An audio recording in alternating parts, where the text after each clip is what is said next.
The Night Demon is a scary story about encounter with evil spirit. When I was 12 years old, we lived in a really old house.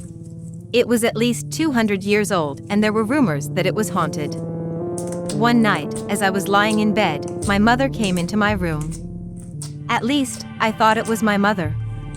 The room was dark and the only light was coming from the hallway. Instead of saying goodnight, she started to tell me a weird and disturbing story about how a demon once came to a 12-year-old girl.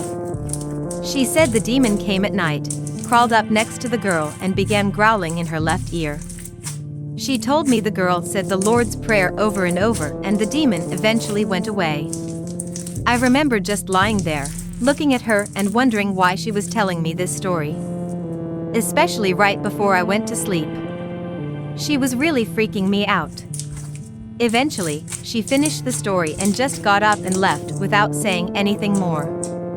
I lay there in the darkness, trying to figure out why my mom would say those things.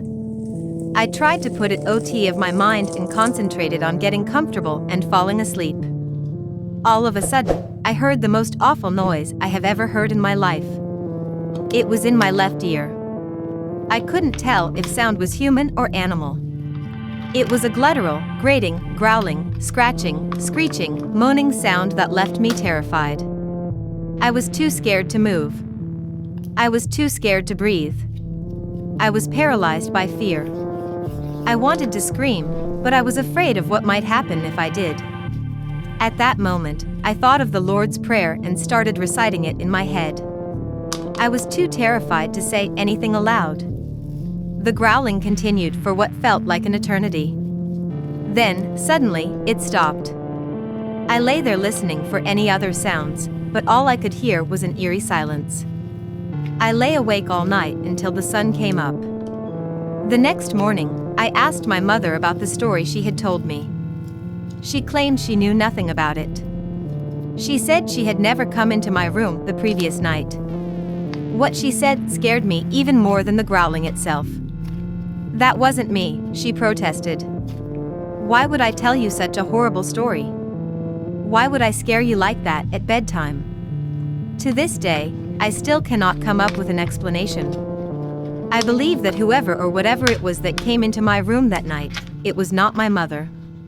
I think it was her doppelganger or a protective spirit disguised as her, trying to warn me of what was about to happen, trying to tell me how to save myself from the demon that was about to come for me. I Wanna Hold Your Hand is a spooky story about couple and evil ghost. The old Boggs place was big, deserted, and very, very spooky. Like all big, deserted, and spooky-looking houses, this one had the reputation of being haunted. The house had been deserted for years. There were plenty of rumors. Some said there had been a murder there once, and that the house was haunted by the ghost of the murdered woman. Others said that a weird old man had once lived in the house all alone. People didn't see him very often, and one day when no one had seen him for a very long time, a group of men went up to the house and found the old man hanging from a beam in an upstairs bedroom. The body had been hanging there so long that the flesh had practically rotted away. According to this version, it's the old man's ghost that haunts the house. Others say that it was an old woman who lived up in the house all alone, and that she used to practice some sort of black magic. One night there were terrible screams heard coming from the house. People saw a blinding flash of light, and then everything was silent. The next morning when the sheriff went up to investigate, the house was empty. The only clue to what might have happened to the old woman was a suspicious-looking pile of ashes. In this version of the story, the old woman had been involved in some sort of magical ceremony that went wrong, and she was burned by flames from the underworld. The house, they say, is still troubled by the demons she let loose that night. There are always a few brave or foolhardy souls for whom something like the Boggs place holds an irresistible, even a fatal, attraction. Such a pair were Chris and Lisa. They weren't local, the locals were scared off long ago. They were counselors at a summer camp nearby. They had come up from the city. When they heard about the tales surrounding the Boggs place, they decided that they were going to go up and explore it. No haunted house was going to scare them. So one evening late in August, Chris and Lisa could be found making their way through the high weeds up to the front porch of the Boggs place. It had to be evening, for there was no challenge in visiting a haunted house in the middle of the day. And of course the weather had to be threatening. A summer thunderstorm was about to break at any moment. What is a haunted house without thunder and lightning and the wind howling outside? Chris and Lisa got to the front door just as the first few drops of rain began to fall. The door was open. The lock had long since rusted. Chris switched on his flashlight, and they began looking around. The house was not completely empty of furniture as they thought it might be. One room contained an easy chair and several old wicker rocking chairs. Everything in the place was covered by a thick layer of dust. When Chris flashed the light around the rooms, Lisa pointed out that in some places the dust seemed to be disturbed, as if by footprints. "Mice," said Chris, "or squirrels." But he was no longer so confident, because the noises really did sound like footsteps. "Let's get out of here," said Lisa.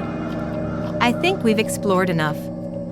Chris eagerly agreed, and they made their way back through the room with the chairs and toward the front door.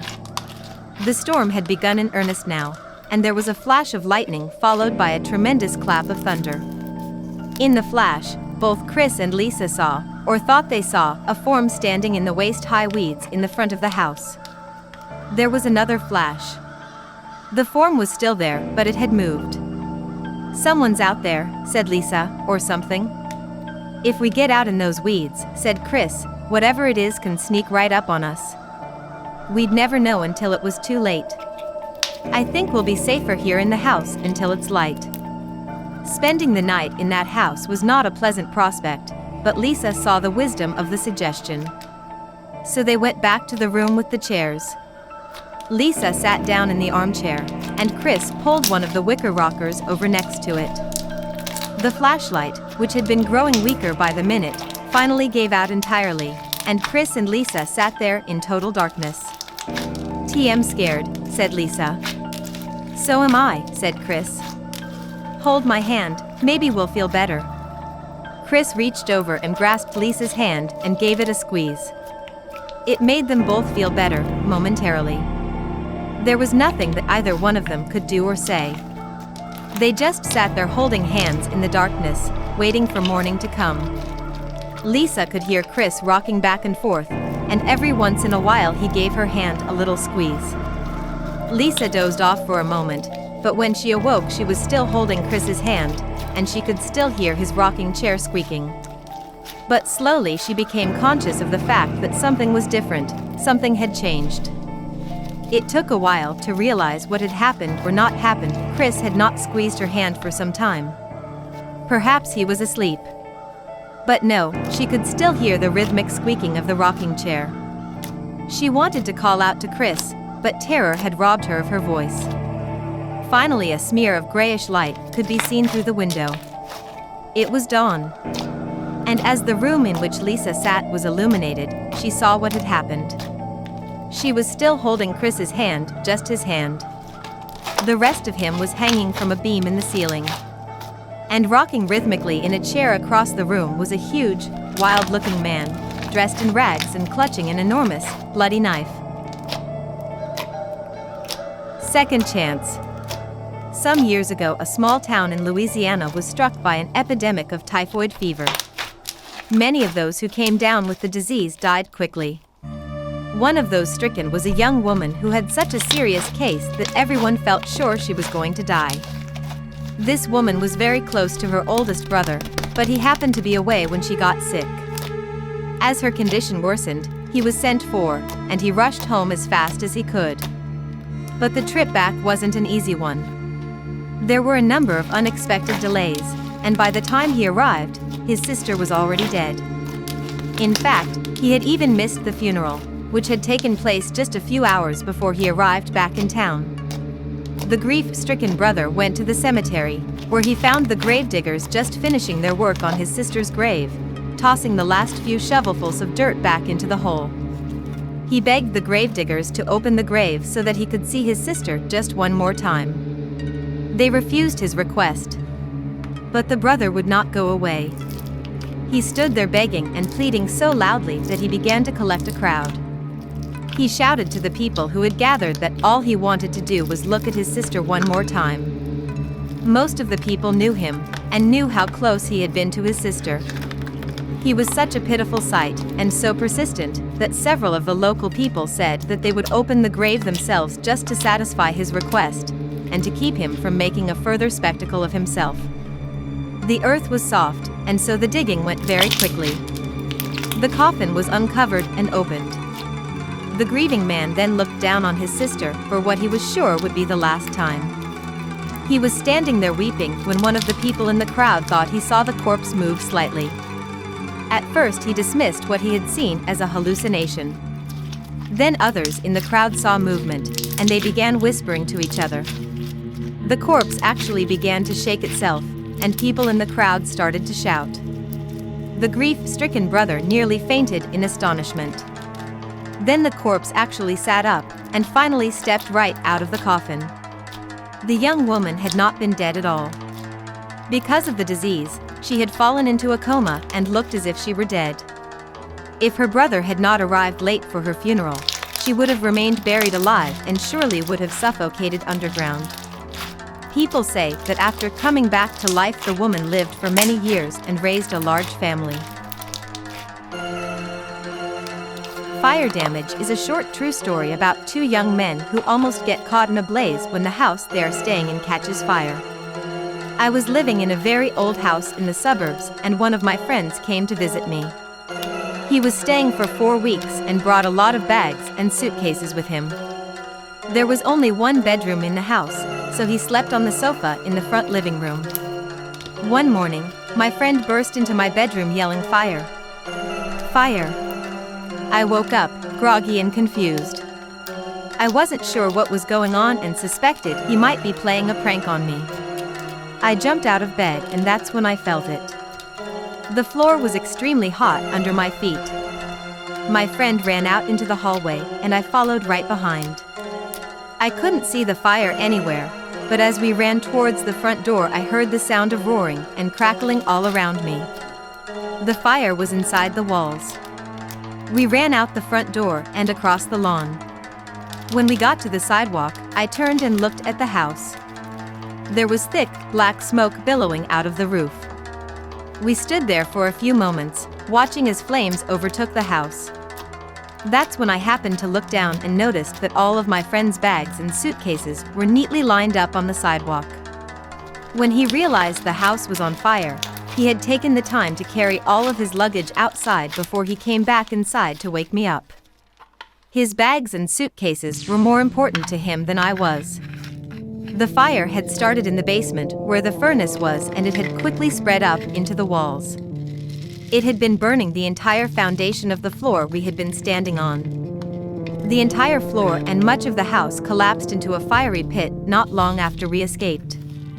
After the firemen put out the blaze, they told us we were very lucky to be alive. If we didn't escape from the house when we did, we would have been trapped inside. Needless to say, we are not friends anymore. The Black Stone is a true scary story about some young boys who explore an old abandoned graveyard in the wilderness. When I was young, my parents rented a cabin in the woods. We would go there on weekends to spend some time in the wilderness. My brothers and I loved to explore. There was a dirt road that ran past the cabin, and at the end of the road, there was a small graveyard. It was surrounded by a wrought iron fence with spikes on the top. The gate was locked with a rusty chain and padlock, but we were able to pull the bars apart and squeeze through. The gravestones were very old and worn. On top of one of the graves, there was a smooth black stone. It looked like onyx, and when we were leaving, my older brother took it and put it in his pocket. That night, we were sleeping in the cabin. My parents slept in the bedroom, and my brothers and I slept in the living room. All of a sudden, in the middle of the night, we heard a loud banging at the front door. Bang! Bang! Bang! We were scared out of our wits. Bang! Bang! Bang! The door was shaking. It sounded like someone was trying to knock it off the hinges. My dad emerged from the bedroom and asked what was going on. Bang! Bang! Bang! When he saw the looks on our faces, he knew we had no idea. Bang! Bang! Bang! My dad grabbed an axe and walked over to the door. He looked just as scared as we were. He raised the axe and opened the door, but there was nothing out there. The banging had stopped and the night was black and silent. After we calmed down, we went back to bed, but none of us were able to get much sleep. The next day, when we went back to the graveyard, the smooth black stone that my brother had taken was sitting on top of the same grave. As soon as we saw that, we ran away and never went back. Can you solve this mystery? The Girl in the Red Dress is a scary story about a little girl who is locked in her room because her grandma tells her she was bad. Granny locked me in my room and she won't let me out. She says it's because I was bad. Sometimes I do bad things.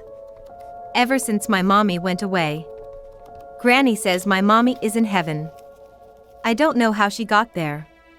I can still remember mommy. I remember her long black hair and her dark eyes. I remember her red lips and her white teeth. I remember her soft skin. I remember the way she smelled. Her red dress still smells like her. It's hanging in the wardrobe in her bedroom. Granny keeps mommy's room locked. She says I'm not allowed in there, but I know where she hides the key. Sometimes when Granny falls asleep, I sneak in there and smell mommy's red dress. I have a friend called Mary Ann. She lives across the street. Sometimes she comes over to my house to play. She came over today. We were playing with dolls. Granny told me, "Don't go into your mother's room." Okay, I said. When Granny took her nap, I told Mary Ann, "Let's play dress up." I took the key from Granny's hiding place and unlocked the door to Mommy's bedroom. We went inside. It was almost too dark to see. "This is where my mommy lives," I said. "You don't have a mommy," Marian said. That made me angry. I opened the wardrobe and took out the red silk dress. "This is my mommy's dress," I said. I held it up to show her. "It stinks," Marian said. "No, it doesn't," I said. "It smells like flowers." "It smells like dead things," she said. That made me even more angry. "Who's that?" asked Mary Ann. She was pointing at a picture. "That's my mommy," I said. "Isn't she beautiful?" "She's ugly," Marian said. "She has creepy eyes and her teeth are weird." "No, she hasn't," I said. "She looks like the most beautiful girl in the world." "She looks like a dead thing," Marian said. That made me the angriest of all. I don't remember what happened then. I think I heard Marian screaming. I don't remember why. It was dark and I almost couldn't see. I couldn't hear anything except Marian screaming.